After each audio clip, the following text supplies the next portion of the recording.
My name is Rose Watson, and I've been married for a decade, living separately from my mother-in-law who resides far away. Recently, I learned that she's retired and suffering from a debilitating backache, preventing her from working. Consequently, my husband has been diligently sending her money each month. "Hey, make sure to transfer this month's money to Mom, will you?" he asked. I assured him, "Sure, no problem. I won't forget." "Even if I forget everything else, thanks. That helps a lot. I appreciate it." My husband visits his mother at least once a month, assisting her with tasks she can no longer manage. However, on one occasion, he returned from her place agitated, suddenly accusing me. "What the hell have you done?" Perplexed by his sudden anger, I stared blankly as he continued accusing me. "All this time, I've been struggling to send her money, and you didn't care about my feelings. I told you to transfer $1,000 every month." "I did transfer it," I insisted. "I'm telling you it's not been transferred. Do you have any idea how hard it is to send that $1,000? "I understand. I've had to take part-time jobs and scrounge for money just for that," he retorted. "Knowing all that, why didn't you send it?" "I did send it." "Why are you saying this?" "Just calm down a bit," I urged. "How can I be calm when Mom is struggling because she doesn't get the money from me and has even started doing piecework?" he exclaimed. "But I definitely did send it." "Are you saying my mom is lying?" I questioned. "Then there's no way my mom would lie to me. You can't just make an assumption and then get mad when it's not true. I don't even know why this is happening. I've been sending her the money you give me every month. Then why is she doing piecework? She's in pain, lifting heavy boxes. I don't know about that. I haven't seen it. You never go to my family home. I go every month, but you never come with me. You just don't care about my mom," he accused. "That's not true. There's no need for me to go every month, and it's so far away. I don't want to waste my only day off," I defended. "Waste your day off? It's visiting family. How can that be a waste?" he argued. "Well, that's your family. You wouldn't think twice about it, but you don't go to my family's house, do you?" I responded. "Of course not. You married into my family, but I didn't marry into yours. You shouldn't say things like that. It only causes trouble," he countered. "You're the one causing trouble," I muttered to myself, wondering if he even realized what he was saying.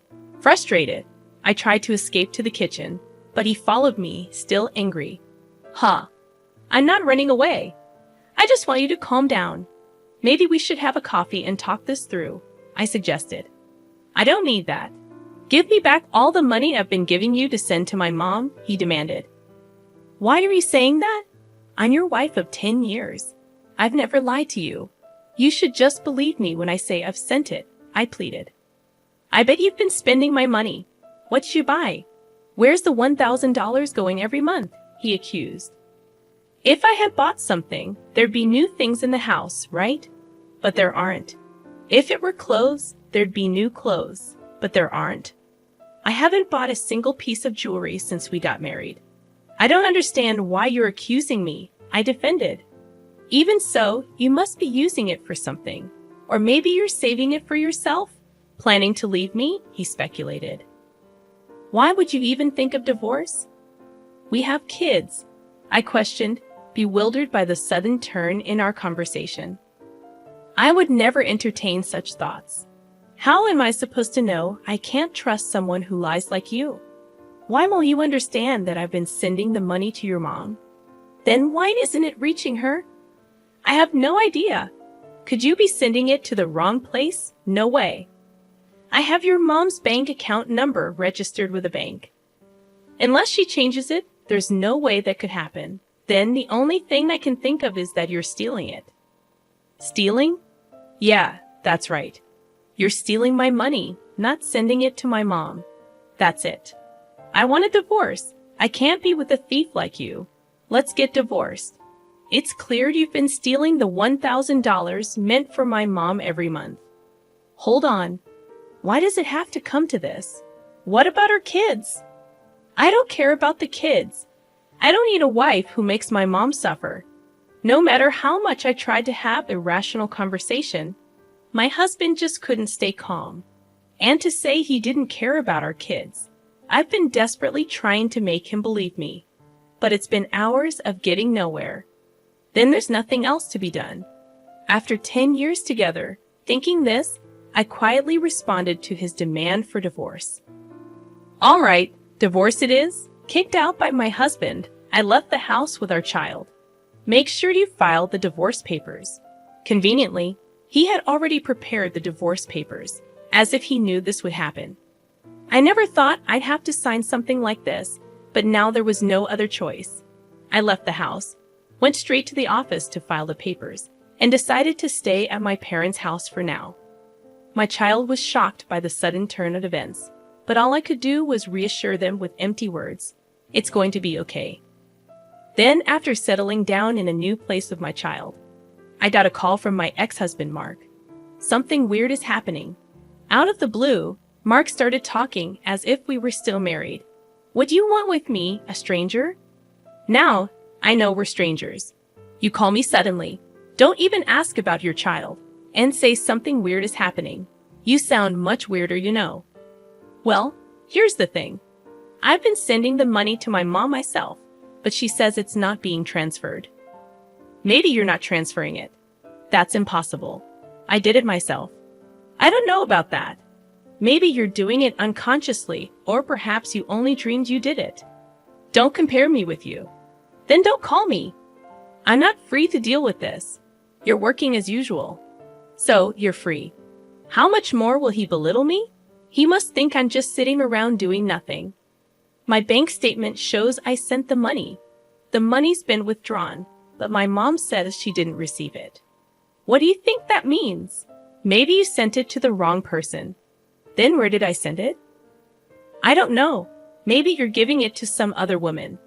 That's ridiculous to me. It's ridiculous to even have this conversation, but Mark doesn't seem to think so. Anyway, I have nothing to do with it. Wait, that's too cold. You can't just cut ties so easily. I'm not cold. The moment you decided on divorce, you were out of my life. How can you cut ties so easily? A woman doesn't look back. What's the use of dwelling on the past? On you, it's a waste. I'm in trouble here, not my problem. Can't you at least listen to me? How utterly self-centered. All right then, start from the beginning. Tell me what's happening and what's going on. Well, it was the day I said I wanted a divorce, remember? I went to check on Mom at her house, right? I asked her why she was doing piecework, even though I send her $1,000 every month.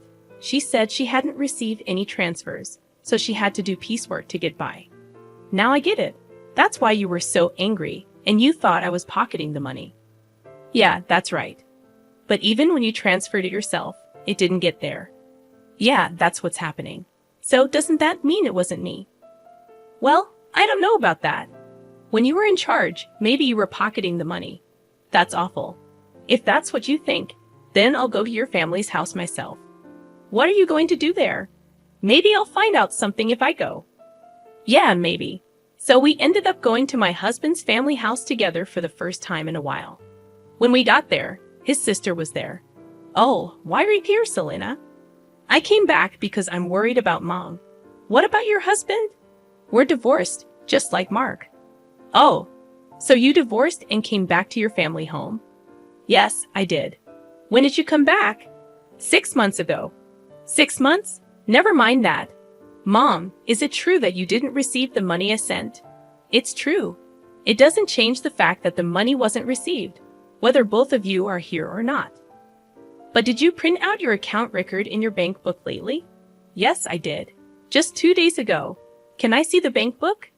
Sure, you can't show that. Why would you show a bank book to someone else? You're a stranger now. Why would you think she'd show you something so important? Are you out of your mind? But we can't know if the money really wasn't deposited unless we check. You don't need to see it. Then I'll look. I'm her son. It shouldn't matter. Fine, look. There's hardly anything in there anyway. My mother-in-law said this, and then fetched the bank book from a drawer in the next room. But when we looked at the bank book, there were deposits and withdrawals. Look, Mark, there's a deposit from you here, and it was withdrawn the next day. That's quite punctual. Before this, even if you deposited it, it wasn't withdrawn immediately. I couldn't go to the bank much because of my back pain. I would wait until it was absolutely necessary, but since Selena came back, she's been going to the bank for me, which has been a big help. Ever since Selena returned, she's been the one going to the bank. The money was always withdrawn the next day, according to the bank book. Mark and I instinctively looked at her. What? I don't know anything about this, she said desperately. But from what we see here, it looks like you withdrew it, Selena. Mom doesn't go to the bank, and maybe someone else has Mom's card and is withdrawing the money every month. I don't have a card. I'm afraid of losing it, so I never made one, she replied anxiously. Tell the truth, Selena, Mark urged. All right, it was me. Mom told me to withdraw the $1,000 she was getting each month. I saw it was being deposited every month, so I thought borrowing a little bit would be okay. If you're borrowing it, are you planning to pay it back? I interjected. I intend to pay it back. I just don't have the money for it right now, she confessed. Why would you do such a thing? Mark questioned. I really needed the money. I only borrowed it because I had to. Besides, Mom's managing to get by. Isn't that fine? Selena justified. Were you that desperate for money? His mother softened her tone and asked. Then Selena completely changed her tone from her previous assertiveness, now playing the role of a pitiful victim. If that's the case, it can't be helped. Mark was kind enough to send the money. But this is an unavoidable situation. Yeah, if sister was in trouble, it's the family's job to help after all, Mark reasoned. Despite his rage and accusations towards me, Mark forgave his sister as if nothing had happened. Hey, I was called a thief over this. And now you're just going to let it go because it's your sister. It can't be helped. She said she's in trouble. That's fine for your money. But don't you have something to say to me? I challenged. Not really. No, not even an apology after all the horrible things you said to me. Why should I apologize? I don't see any need to. I was hurt by what you said, Mark defended. Such a fragile mental state, I muttered to myself. Anyway, it's not like I did anything wrong, right? Selena was having a hard time, so this happened. It's not Mark's fault. He doesn't need to apologize, his mother supported. Isn't this just like being completely surrounded by enemies? Even if I speak the truth, this place is hostile territory. There's no doubt that anything I say will be met with opposition. Even though a quick look at the bank book would have clarified everything, I had to travel all this way just to be treated like this.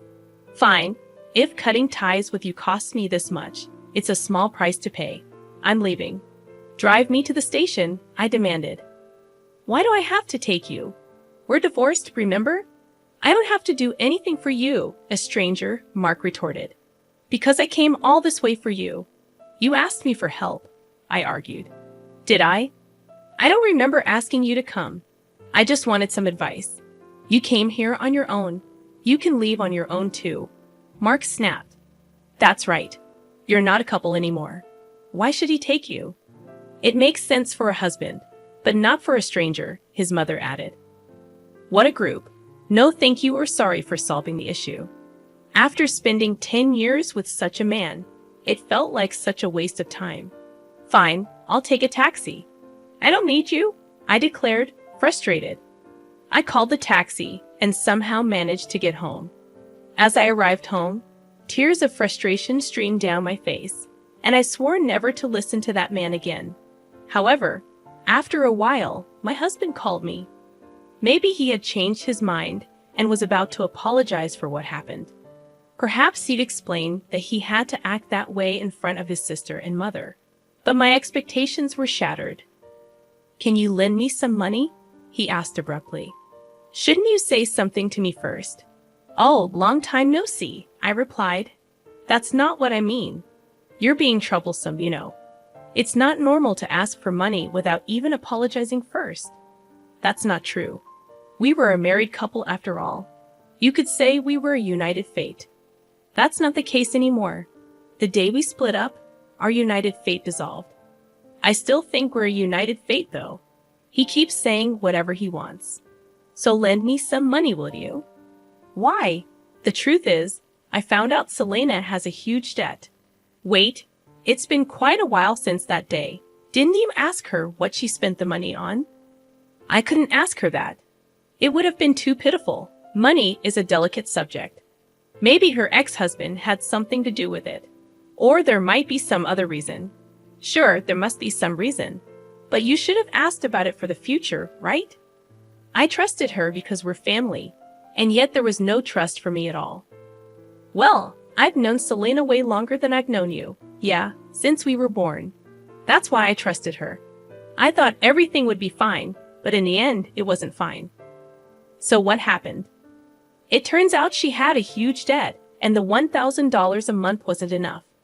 How much does she need then? She wants to repay it all at once.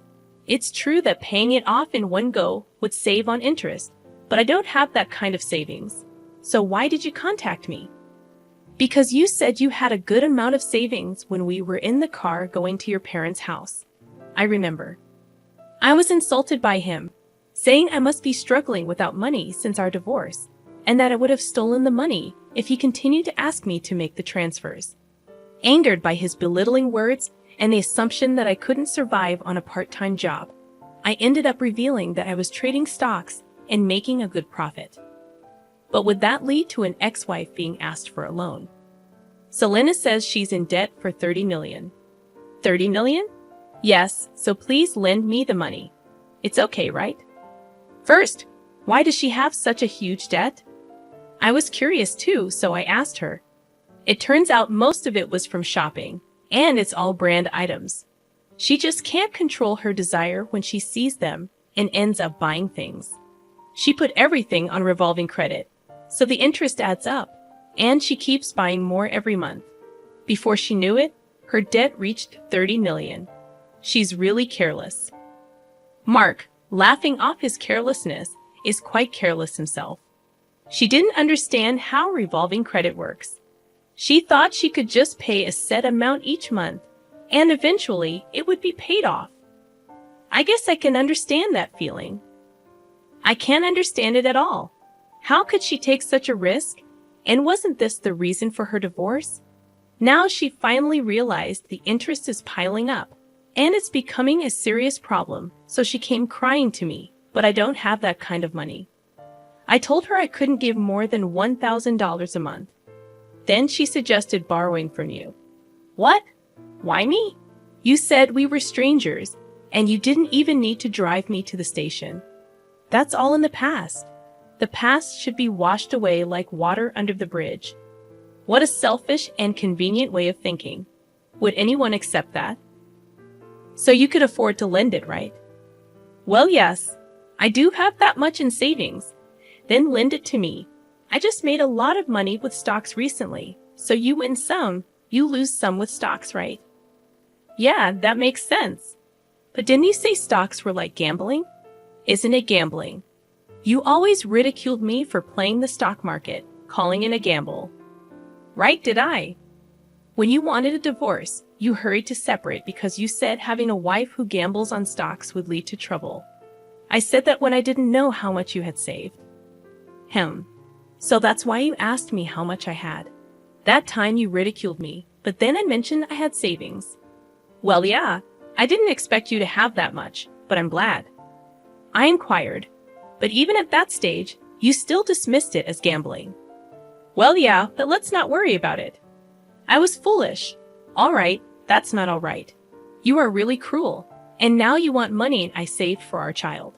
You're worrying too much. Our child won't need that money for a long time. It's silly to start saving from now. Money rots if you don't use it. Money rots. I've never heard of money rotting. Think of this as an investment. It's like investing in me. Why would I invest in you? Just do it. Lending me the money would be the smartest move, right? Look, if I lend you money, it won't come back, right? You're still sending $1,000 a month to your mom. Where will you find the money to pay me back? All right, I'll pay back $11,000 a month. Are you crazy? How many years do you think it will take to repay it that way? Don't say that. I really regret it. Regret? Yeah, if we hadn't split up, I wouldn't have to beg you for money now. I have to ask, Isn't that unjust? So you're just after my money? No, it's not like that. We don't have love, but we can rely on each other. It feels like I'm only being relied upon. You're so rigid. Thinking like that won't make you happy. We could even remarry. I didn't mind our marriage that much. Wow, I do mind. I don't want to be with someone who can't apologize. Fine, I apologize. Sorry. Is that good enough? What are you apologizing for? Explain in 400 characters or less what you did wrong. Ah, I just apologized because you said so. Pathetic. Don't ever call me again. Why? I apologized? So will you remarry me or help me? My sister is suffering. Shut up. Go to hell. Saying so, I forcefully ended the call and blocked his number. Later, I heard from mutual friends that Mark, despite saying it was impossible, couldn't refuse Selena. Being not only constantly nagged by Selena, but also persuaded by his mother to help. Consequently, he ended up borrowing money from a consumer finance company to repay her debt in full. Everything was settled, assuming Selena would work and gradually repay the debt. They thought so. However, far from working, she resumed her shopping habits. Despite having suffered before, she again made purchases on revolving credit. This burden eventually fell directly upon Mark to handle.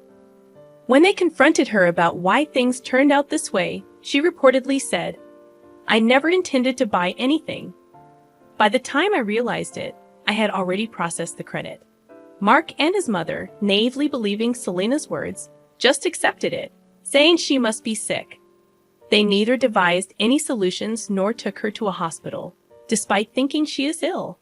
While saying this, Selena, wearing expensive clothes and jewelry, is reportedly laughing over tea with friends, saying, "Really, Mark is so easy to manipulate." Eventually, they couldn't escape the debt and had to sell their family home. Now Mark, his mother, and Selena ended up living together, but they couldn't afford the rent for the apartment they used to live in. So the three of them moved. Apparently, their life is quite difficult now. It seems only Selena is enjoying it. But neither Mark nor his mother realized this. On the other hand, I continue to profit from the stock market and now live a comfortable life in a spacious apartment with my child.